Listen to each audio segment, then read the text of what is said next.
자, 한 목소리로 함께 봉독하십시다. 시작. 내가 주 안에서 크게 기뻐함은 너희가 나를 생각하던 것이 이제 다시 싹이 남이니 너희가 또한 이를 위하여 생각은 하였으나 기회가 없었느니라. 내가 궁핍함으로 말하는 것이 아니니라. 어떠한 형편에서든지 나는 자족하기를 배웠노니 나는 비천에 처할 줄도 알고 풍부에 처할 줄도 알아. 모든 일 곧 배부름과 배고픔과 풍부와 궁핍에도 처할 줄 아는 일체의 비결을 배웠노라. 내게 능력 주시는 자 안에서 내가 모든 것을 할 수 있느니라. 아멘. 한 번 더 13절 시작.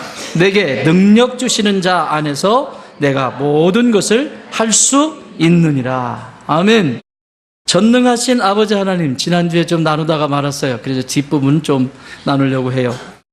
자, 올바른 신앙 고백은 성도의 가장 기본적인 자세입니다.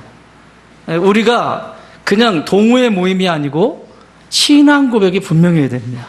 자신의 신앙 경험 중요하죠. 영적 체험 중요하지만 올바른 신앙 고백, 공동체가 함께 고백되어져야 되는 그 신앙 고백, 이걸 알지 못하면 자기 신앙 고집 부려요. 그리고 하나님이 부어주시는 그 은혜를 누리지 못하게 됩니다. 그래서 지난주부터 우리는 이 올바른 신앙 고백의 그 첫 번째, 천지를 창조하신 하나님이 누구시다? 나의 아버지시다. 그 아버지를 나는 믿는 거예요. 그 믿음이 흔들리면 이 땅을 살아가면서 수도 없이 많은 일들을 경험하게 되는데 그 일들 속에서 다분히 내 방식대로 생각하고 내 방식대로 무언가를 만들어버립니다. 결정해버리게 됩니다. 그래서 결과는 좋은 결과를 경험할 수가 없죠.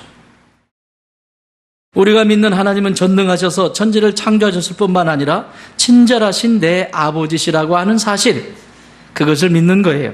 그래서 하나님은 언제나 나에 대하여 좋은 생각을 가지고 계시고 또 좋은 것을 주시는 분이시고 또 그분의 섭리 가운데 나의 삶을 경영해 가고 계신다. 그 경영 가운데서 내가 있다. 너도 있고 다 서로가 이렇게 있다. 이것을 믿는 것이에요. 자, 하나님의 섭리는 죄인을 구원하시고, 섭리의 가장 중요한 핵심이에요. 죄인을 구원하시고. 여러분, 우리의 삶의 자리에서 구원이 얼마나 필요해요. 내가 예수 믿었기 때문에 구원받았다. 그 구원뿐만 아니라 삶의 자리에서 힘들고 어려운 자리에서 하나님은 구원하시길 원하세요. 하나님은 구원하시고 또 구원하실 뿐만 아니라 그의 인생을 치유하시고 또 회복하시고 그리고 풍성한 삶을 살아가도록 유지하시는 분이 내 아버지 하나님이시다. 그래서 이게 뭐예요? 성경이 우리에게 가르쳐 주시는 내 안의 부흥, 우리 가정의 부흥, 교회의 부흥입니다. 그래서 리바이벌, 다시 살아난다라고 하는 뜻이에요. 생생하게 다시 새롭게 태어나는 것을 말합니다. 그래서 하나님의 섭리가 이루어지는 것은 이런 구원이 임해요. 부흥의 역사가 일어나요. 이 일이 바쁘다라고 하는 말은 나 바빠서 예배드리지 않아. 나 바빠서 말씀 듣는 시간 없어. 나 바빠서 기도할 시간 없어. 나 바빠서 목장 모임 갈 시간도 없어. 나 바빠서. 이걸 바꿔서 얘기해 볼까요? 이런 얘기예요. 나는 내 삶의 부흥이 싫어.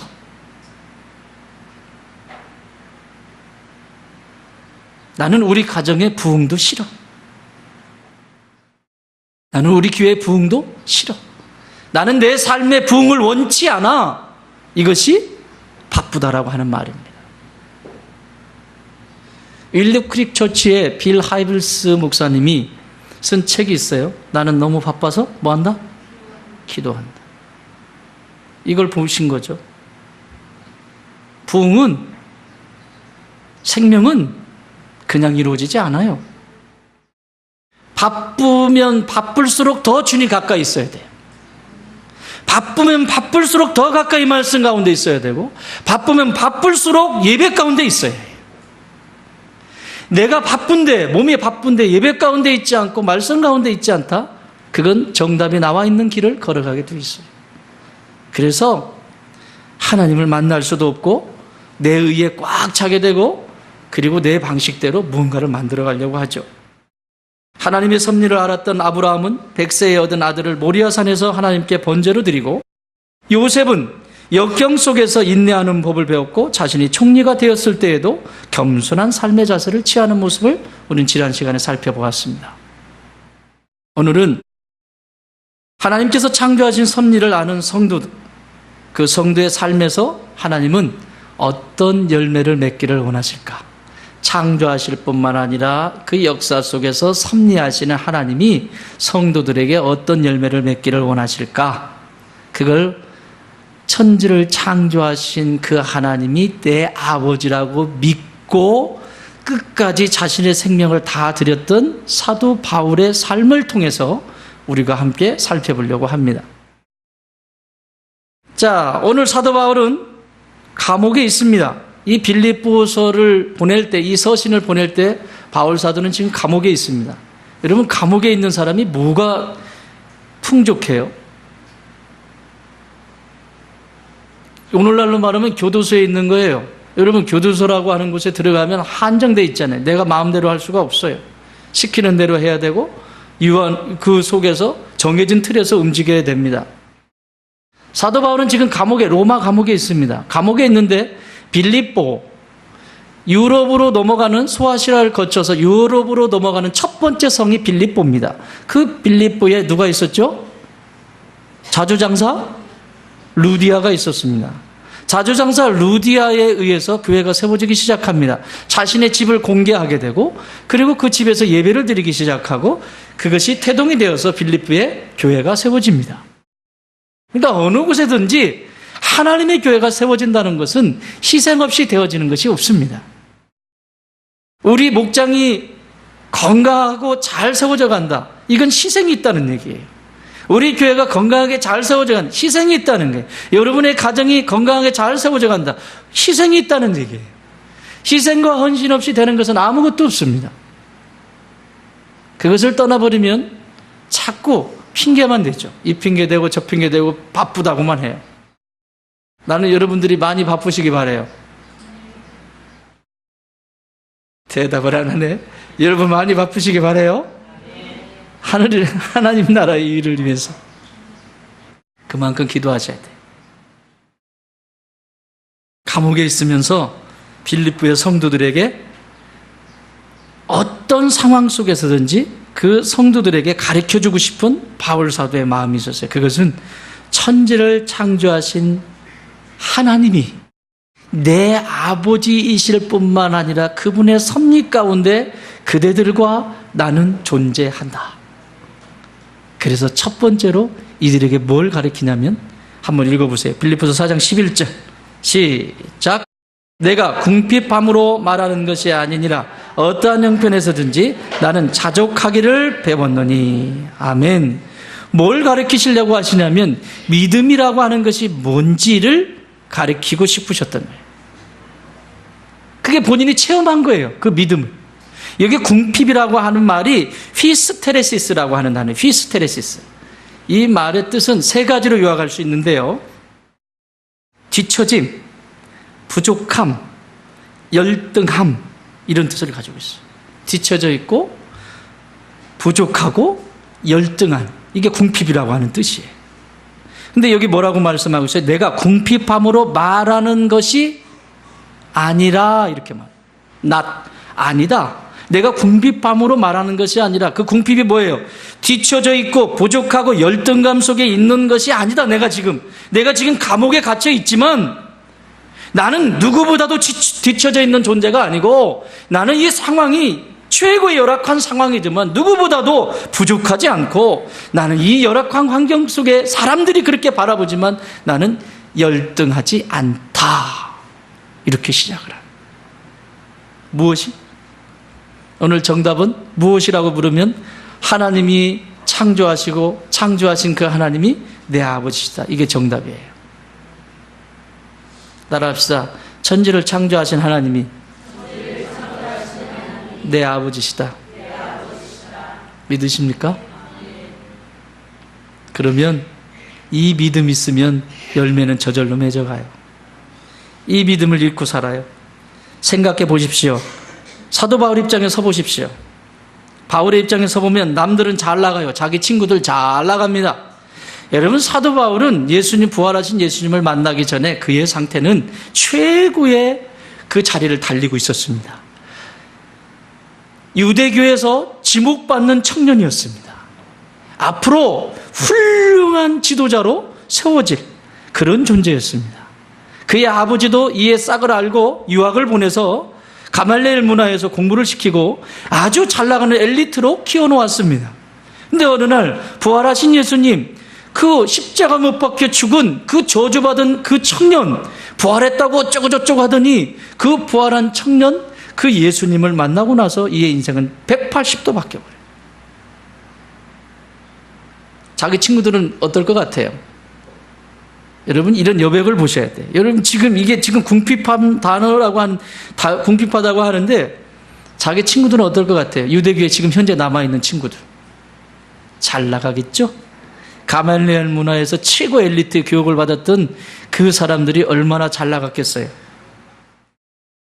내 친구들 잘 나가고 있습니다. 그러나 자신은 지금 정작 감옥에 있습니다. 얼마나 뒤처져 있을까요? 그들과 내가 비교하면 상황적으로 삶의 자리를 보면 나는 아무것도 아니에요. 이거보다 비참한 모습이 어디 있어요? 친구들은 잘 나가요. 풍족해요. 없는 것이 없어요. 집안에 들어가면. 바울 사도는요, 아무것도 없어요. 그냥 신발 한 짝 들고 그러고 복음 전하고 다니는 거예요. 뭐가 풍족한데 지금? 뭐가 지금 풍족한데 자신이 풍족하다라고 말합니까? 친구들은 세상적으로 출세의 길을 걸어가고 있습니다. 그런데 오늘 바울은 제일 불쌍한 사람이, 세상적으로 볼 때는. 여러분, 여기서 제일 불쌍한 사람이 누군지 아세요? 예수님 가까이 있는 사람이 세상적으로 제일 불쌍한 사람이에요. 제 나이가 50이 넘었어요. 여러분, 50이 넘어서 집 한 칸 없다. 말이 됩니까? 말이 돼요, 안 돼요? 세상적으로 볼 때 그만큼 공부했고 그만큼 했어요. 세상적으로 볼 때 집 한 칸 없어요. 자동차 한 대, 저 자동차 제 거 아니에요. 교회 거예요. 없어요. 이런 상황적으로 볼 때 비참하기 그지 없겠죠. 바울 사도는 저하고 비교할 수 있겠습니까? 이분은 지 친구들이 지금 얼마나 잘 나가는지 몰라요. 근데 자기는 비참하지 않대. 궁핍하지 않대. 열등의식이 만큼도 없대. 뒤처져 있는 것도 아니래. 무엇이? 천지를 창조하신 하나님이 내 아버지가 되시니까. 아멘. 이 세상 속에서 무엇을 봐도 앞뒤를 돌아보고 사방 전후 좌우 어디를 봐도 내게 소망이 없는 것처럼 보일 때에도 천지를 창조하신 그 하나님이 내 하나님, 내 아버지시라면 그는 이렇게 고백할 수 있습니다. 내가 사방으로 우겨쌈을 당하여도 쌓임받지 아니하고 억울한 일을 당하여도 답답한 일을 당하여도 그곳에 거꾸러뜨린 바 되어도 내가 낙심하지 않는 것은 내 안에 예수의 생명이 살아 꿈틀거리고 있기 때문이다. 그거면 돼요. 미치겠지? 주변에 보면 나보다 잘 나가는 너무 많아. 내가 제일 잘 나가. 잘 나가는 사람들이 한둘이야. 여기 휘스테레시스라고 하는 이 궁핍이라고 하는 단어는 신약에 딱 2번 나옵니다.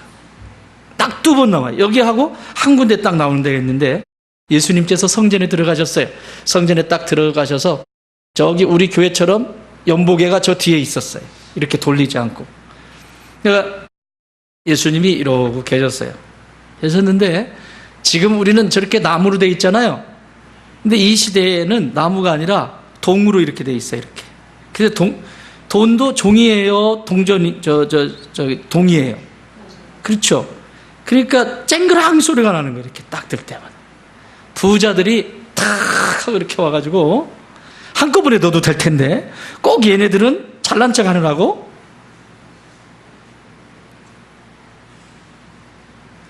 쨍그랑 띵 쨍그랑 띵 이거 하고 있는 거예요. 근데 한 과부가 진짜 가난한 과부, 생활비 전부야. 그 부자들은 그렇게 많이 드리는 거야. 근데 생활비 전부, 2랩돈 생활비 전부를 소리도 안 나게 이렇게 창피하니까 그 소리를 소리 안 나게 넣는 그 소리를 예수님은 가장 크게 들으셨다라고 하는 사실입니다. 할렐루야. 지가 잘났으면 얼마나 잘났는데 그 폼을 잡고 세상에 나 알아줘. 여러분, 하나님은 우리의 작은 몸짓, 작은 소리를 귀히 여기십니다. 그때 하신 말씀 마가복음 12장 24절, 44절 그들은 다 풍족한 중에서 넣었거니와 이 과부는 그 가난한 중에서 자기의 모든 소유 곧 생활비 전부를 넣었느니라. 액수가 많고 적은 게 중요한 게 아니에요. 여기 가난한 중에라고 하는 말이 위에 지금 궁핍이라고 하는 단어하고 똑같은 단어예요. 신약에 딱 2번 써요. 궁핍이라고 하는 히스테레시스라고 하는 이 단어하고 똑같은 단어예요. 가난한 중에, 여기서 가난이라고 하는 단어와 똑같아요. 여인에게 무엇이 있었다는 말입니까? 이것을 가지면, 여러분 이 남은 거 이거 지금 생활비 전부인데 이거 가지면 내 아이에게 연필 한 자루 더 사줄 수 있고 쌀 한 대박 더 살 수 있고 내가 삶에 힘든 것들을 그 불편함으로부터 벗어날 수 있고 여러 복잡한 것들이 있었을 텐데 땅에서 좀 불편함 없이 살아갈 수 있었을 텐데 그녀는 자신이 살아있는 이유, 살아가야 하는 이유를 분명히 알았던 것이죠. 그래서 궁핍을 선택합니다. 할렐루야. 여러분, 내가 궁핍하게 사는 인생은 계속 궁핍해요. 그러나 내가 그 궁핍을 선택해버리면 그것은 믿음의 역사가 일어나는 것이에요. 왜 그것에 끌려가요? 없어. 나는 이것도 없고 우리 집은 이것도 없고. 아니요. 천지를 창조하신 하나님이 내 아버지시기 때문에 나는 지금 현재 없는 것에 만족하고 기뻐하며 이것을 내가 선택한다. 이 가난을 내가 선택한다.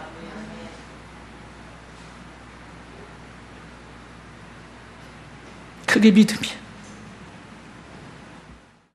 예수님은 우리에게 이 믿음에 대해서 이렇게 말씀하세요. 마태복음 6장 25절 27절에서 그러므로 내가 너에게 이르노니 목숨을 위하여 무엇을 먹을까 무엇을 마실까 몸을 위하여 무엇을 입을까 염려하지 마라. 목숨이 음식보다 중하지 아니하며 몸이 의복보다 중하지 아니하. 거꾸로 살고 있다는 거예요. 지금 의복이 몸보다 더 중요해. 막 몸이 지금 여러분 몸 편안하세요? 지금 입고 있는 나도 지금 불편해 죽겠어. 이거 좀 벗었으면 좋겠어.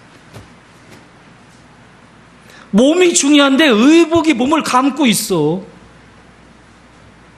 이런 옷 하나만 봐도. 26절 공중의 새를 봐라. 심지도 않고 거두지도 않고 창고에 모아들이지도 아니하되 너희 하늘 아버지께서 기르시나니 너희는 이것들보다 귀하지 아니하냐. 너희 중에 누가 염려함으로 그 키를 한 자나 더할 수 있겠느냐. 땅의 궁핍함 가운데 땅에서 궁핍함을 내가 먼저 선택하는 사람은 하늘의 풍요로움을 경험하게 되어 있습니다. 그러나 땅의 궁핍함에 빠져서 이것도 부족하고 저것도 부족하고 이거 더 있어야 되니까 여러분 잔머리 굴리지 않아요? 다 월급 한번 탈 때 되면 잔머리 굴리지? 굴리지 마. 여러분들보다 하나님의 머리가 더 좋으셔. 잔머리 굴리지 마. 이렇게 굴리고 저렇게 굴리고 굴리지 마세요. 예? 궁핍함을 선택하세요. 그리고 하늘의 풍요로움을 경험하세요. 그게 신앙이야. 그게 믿음이야. 없어요. 궁핍함을 끌려다녀 보세요. 어떻게 되나. 계속 끌려다니지. 여기 끌려다니고 저기 끌려다니고. 자, 바울 사도는 한 번 더 얘기합니다. 11절 한 번 더 읽겠습니다. 시작. 내가 궁핍함으로 말하는 것이 아니니라 어떠한 형편에서든지 나는 자족하기를 배웠다. 어떠한 형편에서든지 뭐라고요? 어떠한 형편에서든지 나는 자족하기를 배웠다. 이 자족하다라고 하는 말이 아우탈케스라고 하는 단어인데 이런 뜻이에요. 한번 따라해 보세요. 더하거나 보충할 필요가 없이 충분하거나 넘치는 상태. 뭘 더할 필요가 없어. 지금 감옥에 갇혀 있는 바울은 상황적으로는 궁핍하기 그지없고 비천한 자리고 열등감의 자리고 자기 친구들은 잘 나가고 주변에 잘 나가는데 자기는 고작 감옥에 갇혀가지고 쇠사슬에 쫙 묶여가지고 청승맞게 텐트에 딱 찍어가지고 빌립분가 뭔 분가 거기다가 편지 쓴다고 그거 쓰고 있고 참 고뇌하고 있는 이 모습을 친구들이 본다고 생각해 보세요. 땅에 속해 있는 사람들인 땅의 사람들인 친구들이 본다고 생각해 보세요. 바울에게 뭐라고 했을 것인가? 저에게 화성에 내려오는데 친구 동기 목사님들하고 선배 목사님들이 뭐하러 가냐 거기를. 처음에 내려간다니까 뭐하러 가냐 거기를 뭐하러 가냐. 그러니까 여러분들은 뭐하러 존재야. 왜 멀쩡한 임지 놔두고 뭐하러 거길 가냐고. 가슴이 뜨거운 걸 어떻게 해요. 한 번 보고 잊혀지지 않는데 어떻게 해요. 하실 일이 있다는데 어떻게 해요. 그래서 아예 교회가 세워질 때부터 선교지라고 생각하고 세웠어요. 그래서 저에게는 두려움이 없어요. 이런 부분에 있어서. 뭐 교인이 왔다 가고 떠나가고 협박 이런 건 필요 없어요. 이런 거 중요하지 않아요. 생명이에요. 생명. 그 사람이 얼만큼 생명을 살려낼 수 있냐. 너의 그 잘남으로 생명을 몇 명 살려냈니? 너의 똑똑한 그 지식으로 너의 똑똑한 신앙으로 몇 명 살려냈니?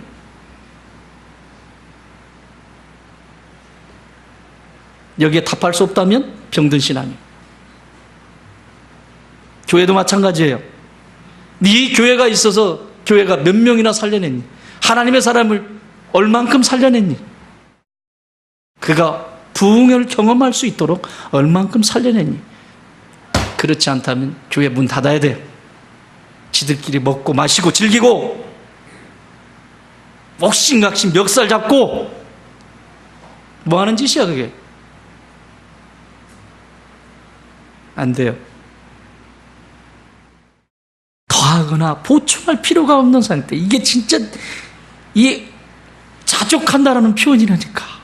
여러분 뭐 때문에 그렇다고요? 지금 천지를 창조하신 하나님이 내 아버지이심을 바울 사도는 지금 분명히 믿기 때문에 자족이라고 하는 것이 뭔가 채워져서 이 세상에 필요한 것이 채워져서 자족한 것이 아니라 그 하나님이 천지를 창조하신 하나님, 나를 여기 있게 하신, 감옥에 있게 하신 하나님, 여기 이 선미 가운데 두시고 일하시고 계신 그 하나님이 내 아버지시라고 하는 그 사실을 믿고 있기 때문에 자족할 수 있다라고 하는 것입니다. 나는 우리 성도들이 이런 성숙한 성도들이 되기를 바라요. 그냥 뭐 한번 없으면 그냥 코가 이만큼 빠져가지고 생활이 되니 안 되니 이렇게 막 월급 때마다 고민하고 야 이거를 해야 되니 말아야 되니 이런 콧바트리고 세상에 풍요를 쫓아서 살지 마시고 하늘의 풍요를 위해서 궁핍을 먼저 선택하세요. 그러면 하나님이 여러분 거 뺏어가지 않아. 하나님은 테스트하시는 분이에요. 땅의 풍요로움 한번 찾아서 해보세요. 다 잃어버리지. 궁핍한 인생이 돼요. 하나님이 하신 말씀이에요. 사랑하는 여러분, 나는 그 창조의 하나님을 기억하시기 바랍니다. 잠언을 기록한 솔로몬은 다 가져봤어요. 다 누려봤어요. 하나님 없이 취할 거 다 취해봤어요. 이것저것 다 가져봤어요. 그런데 나중에 회개하고 창조하신 그 하나님이 내 아버지이심을 믿고 그때 고백하는 말, 잠언 16장 9절. 사람이 마음으로 자기의 길을 계획할지라도 그의 걸음을 인도하시는 이는 여호와이시니라. 나는 이런 축복이 있기를 바라요. 내 머리로 구상하고 만들어 놓은 것 같지만, 내가 내 힘으로 뭔가를 열심히 해서 한 것 같지만, 창조주 하나님이 거기 빠져버리면, 여러분의 미래를 계획하는 그 미래 계획의 자리에 그 창조주 하나님이, 내 아버지 되신 그 하나님이 거기 빠져버리면 여러분의 미래는 불확실합니다. 그러나 내 미래를 설계할 때에도 그 자리에 그 창조주 하나님, 내 아버지와 함께 계획하고 함께 만들어가면 여러분의 미래는 탄탄한, 아주 짱짱한 멋진 미래가 될 줄 믿습니다. 두 번째, 천지를 창조하신 하나님이 아버지심을 믿고 그분의 창조의 섭리를 알았던 사도 바울은 빌립보 성도들에게 이렇게 말을 이어갑니다. 12절 시작. 나는 비천에 처할 줄도 알고 풍부에 처할 줄도 알아. 모든 일, 곧 배부름과 배고픔과 풍부의 궁핍에도 처할 줄 아는 일체의 비결을 배웠노라. 아멘. 일체의 비결을 배웠대요. 자, 그런데 여기 보면 이 반의어를 쓰고 있잖아요. 비천 하면 풍부, 이렇게 반의어를 서로 쓰고 있어요. 여기서 비천, 배고픔, 궁핍, 이 세 가지 명사는 육체를 가지고 있는 우리에게는 편안함을 가져다 두는 단어가 아닙니다. 이 육체에 익숙해져 있으면 이게 편안하지 않아요. 여러분, 비천 편안해요? 이 비천이라고 하는 단어가 원어에는 무슨 뜻이냐면 그냥 짓 누른다라고 하는 뜻이에요. 굴욕. 사람들 앞에서 굴욕을 당한다는 거예요.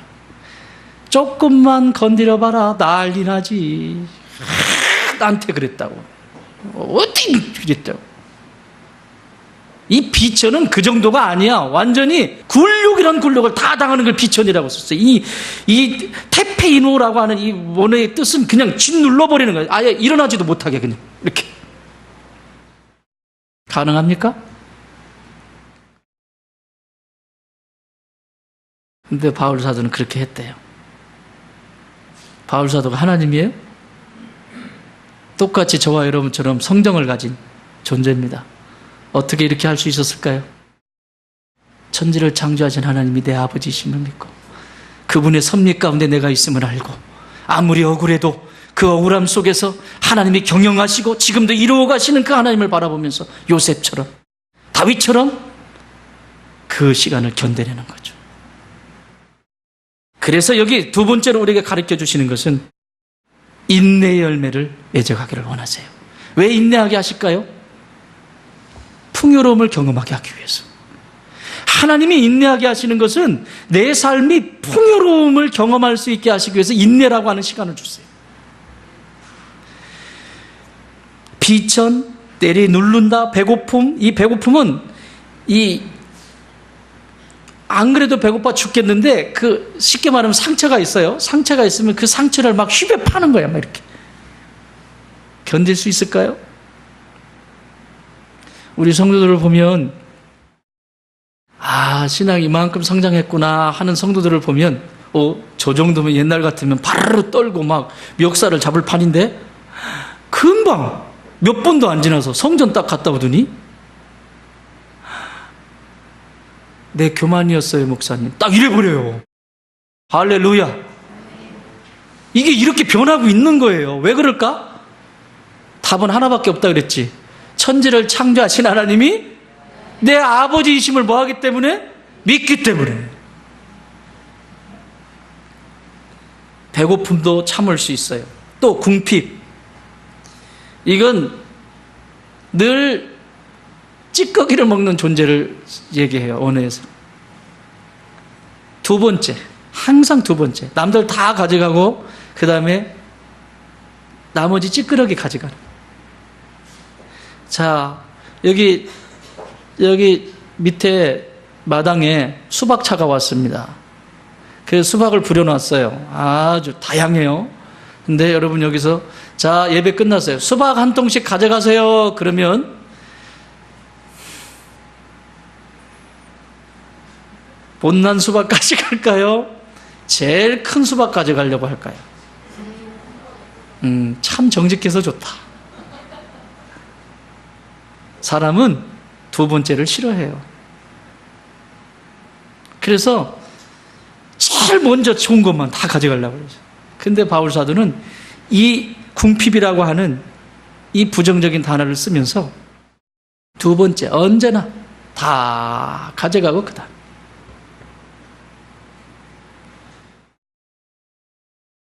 별로 탐탁한 단어는 아닙니다. 이것은 사도 바울에게 있어서 확실히 가장 연약해 있을 때의 모습을 표현하고 있는 것입니다.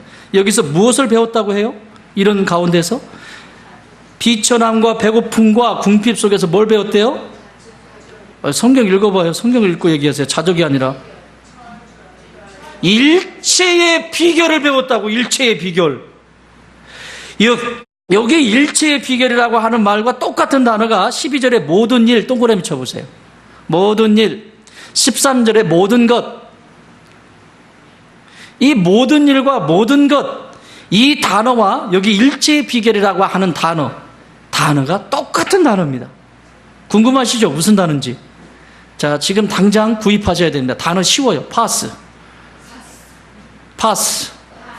자, 오늘부터 여러분이 이 파스를 사셔서 입에도 붙이고 엉덩이에도 붙이고 막 엉뚱한 데 가려고 하는 다리에도 붙이고 무릎에도 붙이고.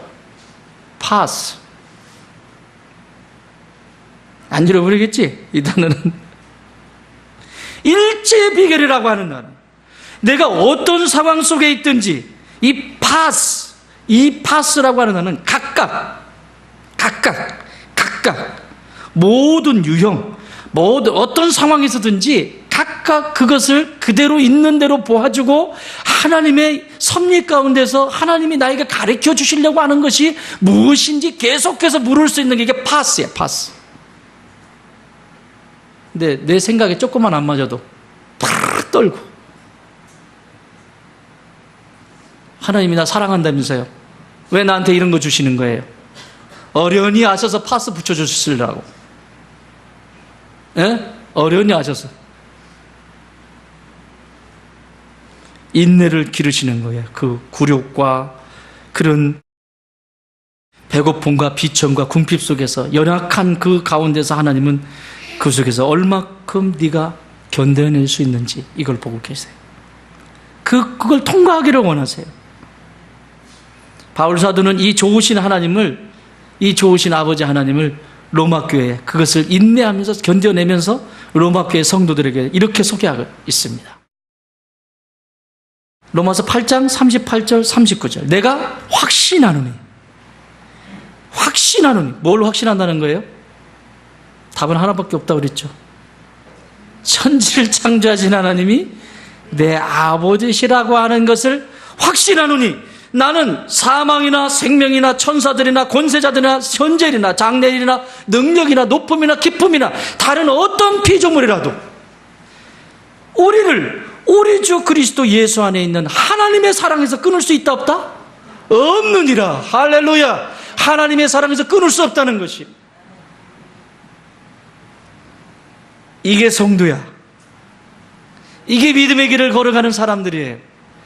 어디에 던져놔도 그 자리에서 내가 하나님의 뜻을 이루어가기 위해서 상황 보지 않고 계속 그 속에서 하나님의 뜻을 묻고, 내가 여기서 어떻게 섬겨야 합니까? 어떻게 만들어가야 됩니까? 주님 가르쳐 주십시오. 연약한 삶의 자리에서 하나님이 만들어 주시는 모습을 보면서 계속해서 창조의 길을 걸어가죠. 사도 바울처럼. 바울 사도는 비천을 본 것이 아니었습니다. 그 속에서 아버지 안에서의 그 풍요로움을 먼저 보았어요. 그러니까 비천이 작게 보이기 시작하는 거지. 하늘의 기쁨이 크니까 땅에서의 고난은 점점 작아지는 거죠. 하늘의 그 소망이 더 크니까 이 세상에 있는 것 아무것도 아니 점점 작아져요. 배고픔을 보지 않고 그는 영혼의 양식을 부어주시는 아버지 안에서의 배부름을 보았습니다. 궁핍을 보지 않았고 아버지 안에서의 처음 바라보았던 그 풍요로움을 바울 사도는 지금 보고 있는 것이에요. 세상의 복잡한 삶의 과정에서 모진 시련과 어려움을 겪게 될 때, 절박한 상황에 놓여 있을 때, 창조와 그 섭리의 신앙을 믿는 성도는 인내할 수 있습니다. 그래서 이사야 선지자가 이사야 BC 700년경에 이스라엘 백성들이 힘들어하고 어려워할 때 이사야 선지자를 통해서 하나님이 위로의 메시지를 주시죠. 이사야 40장 27절에서 31절. 야곱아 어찌하여 네가 말하며 이스라엘아 네가 이르기를 내 길은 여호와께 숨겨졌으며 내 송사는 내 하나님에게서 벗어난다 하느냐. 너는 알지 못하였느냐 듣지 못하였느냐. 영원하신 하나님 여호와 땅끝까지 창조하신 이는 피곤하지 아니하시며 곤비하지 아니하시며 명철이 한이 없으시며 피곤한 자에게는 능력을 주시며 무능한 자에게는 힘을 더하시나니 소년이라도 피곤하며 곤비하며 장정이라도 넘어지며 쓰러지되 오직 여호와를 앙망하는 자는 새 힘을 얻으리니 독수리가 날개치며 올라감 같을 것이요 다른 박질하여도 곤비치 아니하겠고 걸어가도 피곤치 아니하리로다.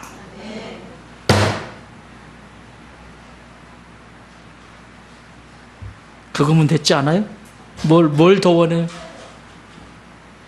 그냥 되지도 않는 거 붙들고 씨름하고 충분하지 않아요? 이게 일체의 비결이에요. 자족하는 거예요. 여러분 인생에 비천한 존재처럼 배고픈 존재처럼 궁핍한 존재처럼 내 안에 그런 마음을 가지고 계신 분 있습니까? 천지를 창조하신 하나님이 여러분의 진정한 부모님이 되시길 주님의 이름으로 축원합니다. 여러분의 연약한 부모가 아니라 부모는 가짜야 다 지금 여기 있는. 오늘도 아침에 여기서 찬양하면서 막내하고 찬양을 하면서 아이고 이름이 피아노를 얼마나 이렇게 옛날에는 띵띵띵 이랬거든요. 근데 얼마나 이걸 매끄럽게 이렇게 하는데 막 영혼이 막 이게 뭐라 그래야 돼 이거 있잖아 이거 막 그래가지고 머리를 쓰다듬으면서 참 애비는 가짜다. 네가 만나고 있는 그 애비가 진짜 애비다. 부모님도 착각하지 마요. 따라합시다. 나는 가짜다. 진짜인 척 하지 마. 가짜니까 누구한테 배워야 돼? 진짜 하나님, 진짜 아버지한테, 부모님한테 배워야죠. 왜 자꾸 까불어요? 자기는 잘한대. 애들을 위해서. 하나님께 배우세요. 말씀의 자리에서 겸손하게 언제나 배우세요. 마지막 13절 읽겠습니다. 시작. 내게 능력 주시는 자 안에서 내가 모든 것을 할 수 있느니라. 내게 능력 주시는 자 안에서. 이거는 하나님이 바울 사도를 통해서 지금 이 빌립보 성도들에게 열매 맺기를 원하시는 게 뭐냐? 따라합시다. 겸손의 열매. 누가 이렇게 하셨다는 거예요? 풍요롭게 하신 분이 누가 하셨다는 거예요? 아버지께서 하나님이 하셨다는 거예요. 내가 궁핍에 있을 때에도 하나님은 그 속에서 나를 인내하는 법을 가르치셨고 풍요로울 때는 그 속에서 겸손한 법을 가르치는 거예요. 자녀들을 자랑할 때가 있죠. 저 혹시 여러분 가운데 제가 내 자녀 자랑하다가 여러분 상처받으시거나 상심받으신 분이 정말 죄송해요. 진짜 그러려고 그런 게 아니에요. 의도와 상관이 없어요. 근데 용서해 주세요. 혹시 그런 분 계시면. 남이 지금 다른 가정에 지금 자녀가 속을 엄청 새기고 말썽 피우고 막 아주 이게 진짜 부모님의 근심거래예요. 그런데 거기서 탁 있다가 내 자식은 그렇지 않거든. 그러니까 톡 끼워가지고 그런데 우리 아이는 어쩌고 저쩌고 어쩌고 저쩌고 어쩌고 저쩌고. 자, 이런 인간이 있으면 재수 있어요? 재수 없어요? 200년 동안 재수가 없어요.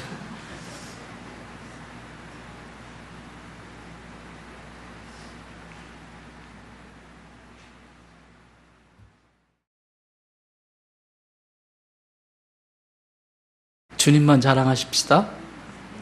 예수님이 그와 함께 하셨기 때문에, 그 후에 역사하셨기 때문에 이와 같이 행하셨다.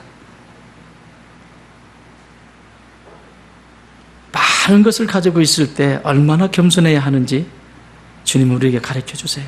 아무리 많은 것을 가지고 있어도 그것이 하나님께로부터 왔음을 알아서 겸손한 성도의 자세를 갖는가.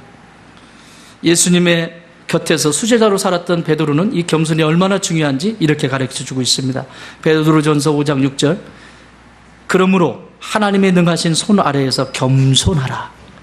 때가 되면 너희를 높이시리라. 때가 되면. 겸손한 사람은 겸손할수록 뭘 한다고요? 고개를 숙여요. 신앙도 마찬가지예요. 내가 신앙의 연수가 더해지고 또 많이 배우고 그러면 그럴수록 약한 자가 누군가, 내가 섬겨야 될 성도가 누군가, 내가 눈물로 기도하면서 저의 영적 건강을 안내해야 될 그 사람이 누군가, 이렇게 눈물을 흘리면서 고민하고 하나님 앞에 씨름하는 이 사람이 겸손한 사람이요. 뭘 알면 얼마나 한다고. 10불도 모르면서 뭘 한다고. 조금 아는 거 가지고, 그거 가지고 그냥 고개를 쳐들고. 그게 천지를 창조하신 하나님 아버지를 믿는 믿음이요? 아니잖아요. 그죠? 바울 사도는 분명하게 꼭 짚고 넘어갑니다. 사도 바울은 빌립보 성도들에게 부유한 가운데서 늘 겸손한 것을 강조하면서 빌립보서 앞에 2장 3절에서 이렇게 말씀합니다. 아무 일에든지 다툼이나 허영으로 하지 말고 오직 겸손한 마음으로. 여러분, 바울 사도만큼 배운 사람이 어디 있겠어요? 그 당대의 빼어난 석학이에요. 그런데 자신이 가진 그 지식으로 연약한 자들을 세우는데 전부를 바쳐. 그러니까 자기는 풍요롭다고 하는 거예요. 가난한 자가 아니라는 거예요. 겸손한 마음으로 각각 자기보다 남을 낮게 여기고 높여주고 각각 자기 일을 돌볼 뿐더러 또한 각각 다른 사람들의 일을 돌아보아 나의 기쁨을 충만하게 하라. 이 말이 딱 끝나면서 5절에 이렇게 시작합니다. 그러므로 너희 안에 이 마음을 품으라. 곧 그리스도 예수의 마음이니. 겸손은 누구의 마음이다? 여러분, 예수님의 제자 맞죠? 교만한 자는 예수님이 쓰실 수가 없어요. 어디 가도 쓰임받을 수가 없어요. 그리고 더 나아가 말씀하십니다. 곧 그리스도 예수의 마음이니. 그는 근본 하나님과 하나님 아버지와 근본 하나님과 본체시나 동등됨을 취할 것으로 여기지 아니하시고 오히려 자기를 비워 종의 형체를 가져 자기를 낮추시고 죽기까지 복종하셨으니 곧 십자가에 죽으십니다. 이게 겸손이에요. 그랬더니 하나님이 그 겸손한 자를 딱 세우는데, 그러므로, 나 이 단어가 너무 좋아. therefore. 그러므로 하나님이 그를 지극히 높여 하늘에 있는 것이나 땅에 있는 것이나 땅 아래에 있는 것으로 모든 무릎을 예수의 이름에 꿇게 하시고 하나님 아버지께 영광을 돌리게 하셨느니라.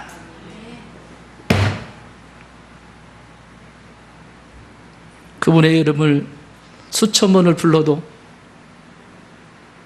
다 갚을 수 없는 사랑. 주님 한 분이면 충분합니다.